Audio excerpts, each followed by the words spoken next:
get vetted face-to-face, it's going to be a little bit more intense.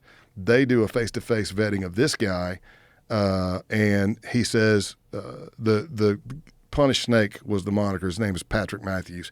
He was up there, and he vetted him face-to-face and said he's good to go.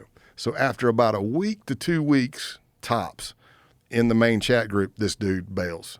And it turns out that he was a journalist in Canada who went on his own and met Patrick Matthews and infiltrated, at least to a certain degree, the base.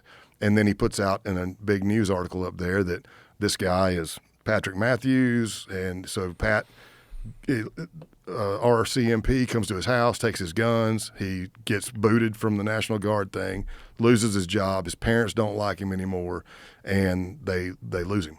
They find his truck near the border of the United States. So we're all looking for him. And you have to realize that on the base case, let's just say you've got 40 targets. Well, they're all over the world, a lot of them in the United States. Well, every one of those FBI field offices are open separate cases, but we're all trying to work together because it's the same group.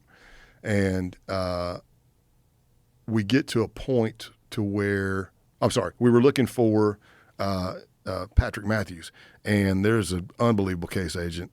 We had several on the case, but Nate Plew was running the case out of Seattle, because the leader of the base had property in Seattle's territory. But there was a case agent named Rashid who's out of Baltimore, and he's running for the guys there. Rashid was able to figure out by some unbelievable phone analysis when Patrick came into the United States, and we're tracking. We're all looking for him. We think we might know where he's at, and I show up at a training in North Georgia, in Rome, Georgia, and he's there.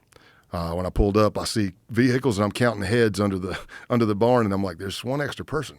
I know that's that person's car. And I say, well, I'll see when I walk up. And by then his hair had all grown out and had a red bushy beard. And he's like, as soon as he started talking, it was a Canadian accent. And I was like, hey, man, welcome to the United States, brother. So now we had him there. And now we're starting to find out a little bit more about death plots and this, that, and the other. But is it just drunk talk, or are they actually planning on doing something? Right. And then that's when we get to the big Halloween of 2019 hate camp. And there was base members that came in from all over the United States. And again, I'd done some pagan blots with them. Like I said, cut yourself. I remember the first time I did it, I was like, damn it, why didn't I bring my own knife? And when it was time to cut your finger, the tip of their knife was broken. And I'm like, well, I'm not going to slice my damn arm open, my tats, and I'm not going to slice my finger open. I'm trying to stab my finger to bleed with a broken tip. Note to self, bring your own knife next time. So I did. But we're doing Halloween. We're there, and I doze off. We've already done hand-to-hand combat, some firearm stuff, had a couple of drinks, and I'm charging my phone in my truck. It's really cold, so I kind of doze off. I wake up to pounding on my window. Pale horse, you got to get up. You got to see this. I'm like, what's going on? And they're like, man, remember us talking about a sacrifice and the goat? I'm like, yeah. And they go, we got the goat. So I get out, and there's this ram in the back of one of the members' trucks. They had gone not far away to a house that had 3 rams, and they all dressed up. And I'll paint the picture for you, because the clothing, the camouflage pattern that the base wore was Flecktarn, because Flecktarn pattern is German. Again, Heil Hitler kind of stuff.